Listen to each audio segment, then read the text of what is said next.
I'm very delighted to be here at the Cornelia Street Café, where I mentioned I read many years ago, and I'm grateful to the Cornelia Street Café for being such a great institution for literature and music in New York, and I think a number of people here in the audience have read here before. I saw Nancy Ludmere, Barry Wallenstein, and I'm sure there's quite a few others. So I know we're all grateful to Robin Hirsch, and I want to thank Daniel for inviting me to read, and I'm also very pleased to be reading with David again.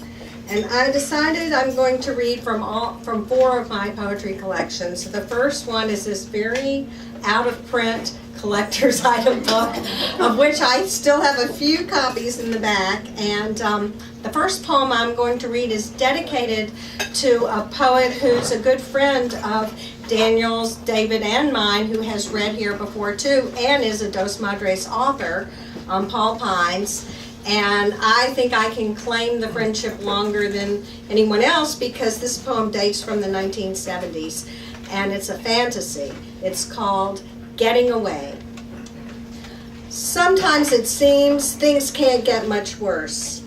Then you come home to find the TV ripped off right before the World Series, the dog crying, locked in the closet, all entrances jammed. Let's away, you yell, you, me, the shepherd, into the station wagon, fleet over bridges, over land. Attachments are the problem, you say. We get too attached to things. Outside, the rain strips leaves from the trees. No fall, I say, leaves washed away before they change. Would it make a difference, you ask, if I said we're going where no one's been? The shepherd whimpers, half in my lap, nose on my cheek. I can't see to nod or shake my head, and when I look again, we've crossed a boundary I never knew existed. The sea looms up like glass. I watch it shatter, watch the shells wash in, apple murexes, olives, ladies' ears, coquinas. You stop the car in sand, race the dog in. The land tips and sways, and this is the story now. An arm waves white once. I follow it in. Seaweed bands around my ankles. The sea smooth. The dog paddles back toward the beach. Chasing seagulls, he can't see me. Find your hand and hold it, going under.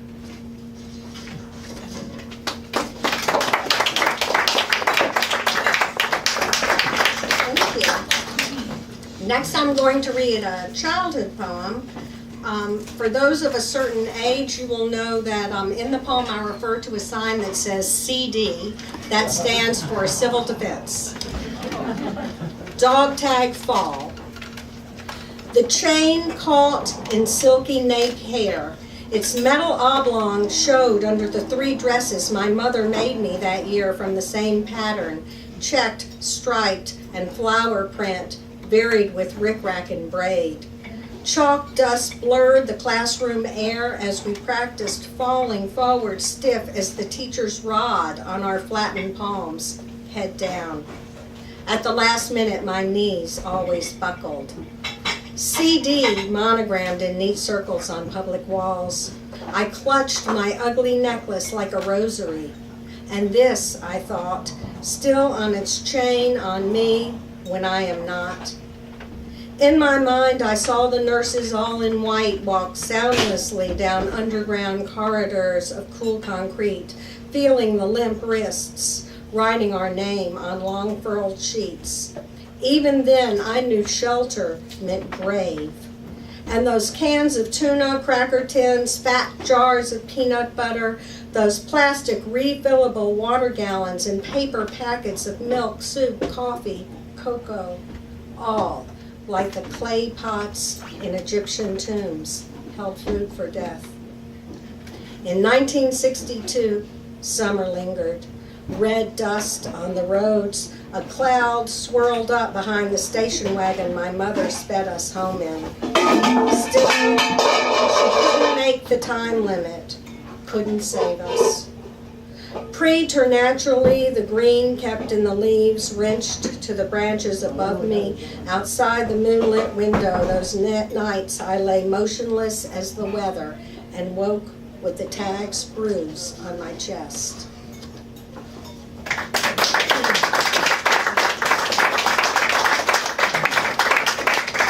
Next, I'm reading two poems from The Refrain, which is my first book published by Dos Madres Press, and I'm so grateful for these publishers. I know David and Daniel share my sentiments. So I'm reading two poems about my daughter, many years apart, and the first one is called Mother and Child. A gray mid-March day, the bare branches lean across the blank sky. All colors moved indoors, where my daughter and I play with her toys laid out on the rug. Rattles, dolls, and trucks, nesting plastic bowls, a flock of yellow ducks. Shakily she stands, her tongue darting like a snake's between her pink gums. She smiles, claps her hands, and bangs the shell table made by great-grandpa of rare, wormy chestnut. Its submarine treasures are sealed under glass. Her palms leave sticky smears. She reaches for my face. Her hands stroke my ears and clasp round my neck, her cheek against my chin. I breathe her mild scent. I take it all in. My baby pulls me hard. She is so insistent. She turns to press her forehead against mine, and the world seems to shrink as if it held just us, a game that lovers play. Did babies play it first? Now in my arms she lies, her mouth at my breast, a soft, avid pump. She clutches me and then relaxes into sleep. Night falls. The minutes spin away in the dark. Now I'm forgetting this. I must have dozed off too. She sucks in dreamy bliss as her sweat gilds my arm. Matted hair, cradled head. Love flows in me like a river in a muddy bed that roars around stones, shedding mist and spray, and swells to meet the sea, forever carried away. Ephemeral baby whose growth will replace you, shadow and memory till time will erase you. To show you as you were, my quicksilver daughter, I fix you on this page. Claire, 8 months of age.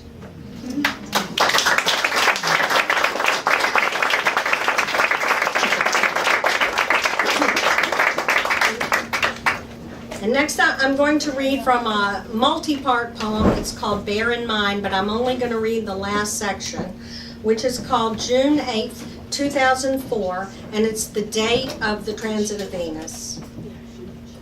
Outside at 7 a.m., my daughter and I dare not look at the blazing eastern sky. We cannot see the rare event unaided, the transit of Venus across the sun. But fortune has provided us an astronomer and sun-filtered telescope, all set up as if waiting for us in Columbia University's outdoor living room. Resting on top of a low wall that borders a raised lawn is the delicate instrument. Not everything is as it seems. The astronomer is really a music professor who willingly shares his love of the stars.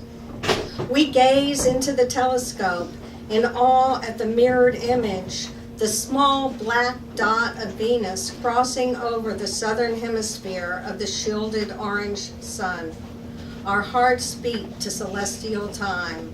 As Venus passes the sun's rim, it flattens against it slightly, as if kissing it goodbye.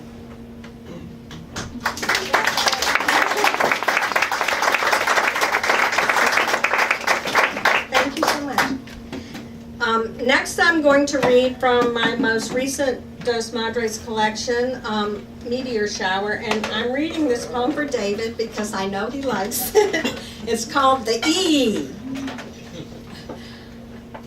The sound could be long and drawn out, like a hissing wind.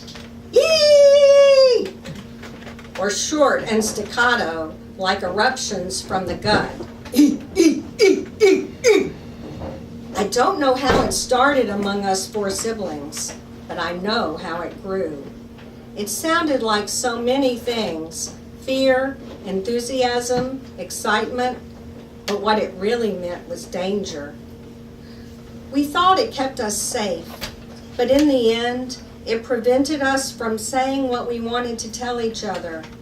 I think we were afraid we would speak truths that we could not unsay about our parents and ourselves, and love would vanish like evaporation. And so one of us would go, "Ee!" and another would pick it up and carry it like a round to the next. The themes and variations kept us going for years. It meant everything and it meant nothing. Our secret childhood language unleashed of words, an unbearable sorrow without explanation.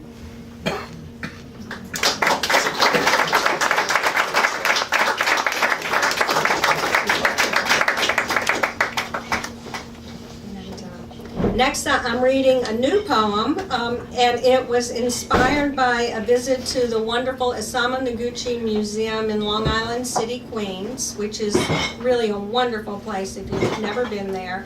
And there was an exhibit where there was a letter from Isamu Noguchi to Man Ray.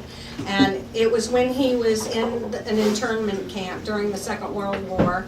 And so that letter inspired this poem, which is called Outside from the Inside, and the epigraph is, "From Isamu Noguchi to Man Ray, Poston War Relocation Center, May 30th, 1942.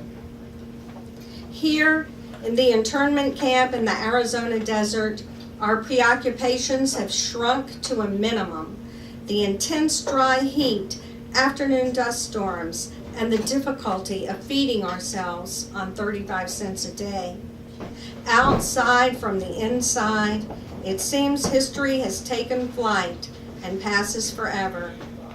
Here time has stopped and nothing is of any consequence, nothing of any value, neither our time nor our skill. But I must remind myself, work is the conversation I have with myself, and space is supplied by the imagination. Here, there is the memory of ancient places, wind and sun, endlessness, where I came from and where I will go. Oh, for a mountain peak, a glacier glistening in the sun. Oh, for an orange.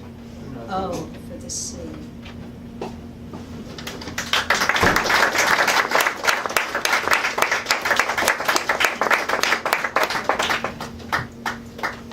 And I'm going to close with the last poem from my book, Blessings and Curses. This book starts with a poem called Blessings and Curses, and then I have separate blessings and separate curses. The poems are one or the other, but some of the blessings are mixed blessings and some of the curses have some mitigating aspects. And the last poem is called A Blessing and a Curse, and that's what I'll close with. One summer afternoon in the 1980s, when the air was fetid and muggy and the city streets filthy and miserable, I impulsively looked for refuge in the American Museum of Natural History, that storehouse of human knowledge, of what lies within our universe and ourselves, with its millions of artifacts and specimens, the accumulations of generations of explorers among isolated peoples and unpeopled regions, of the unrecorded past, collected, investigated, and placed into context. I don't remember how I ended up in the room where the Buddhist monks were making a mandala by pouring colored sands from little bottles to form intricate patterns.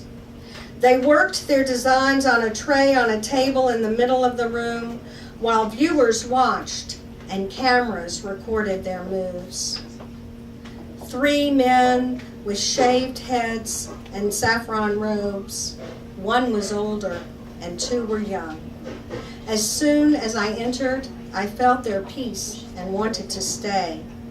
One of the younger monks explained how the museum had invited them to New York from their monastic exile in northern India. They carried the images they made in their heads. The mandala would take 2 months to finish. And then, I asked. He smiled, and his gold tooth winked at me. We will take the mandala to the Hudson River and offer it to the water. The museum wants to preserve it. They will use sprays to fix the sands, but they won't work. It will be given back. The cycle must continue. I remember the lightness in his voice, the rippling muscles of his lifted arms, a grace that seemed without sex, outside of time. I was older than he, though still apprenticed to my art. I thought of the beautiful designs of the Wheel of Life, their inner meanings and mysteries, and the interplay of colors. It seemed tragic to me, but not to him. His inner equilibrium wasn't disturbed. It mattered not to him that nothing lasted, and I counted it a blessing and a curse. Thank you so much.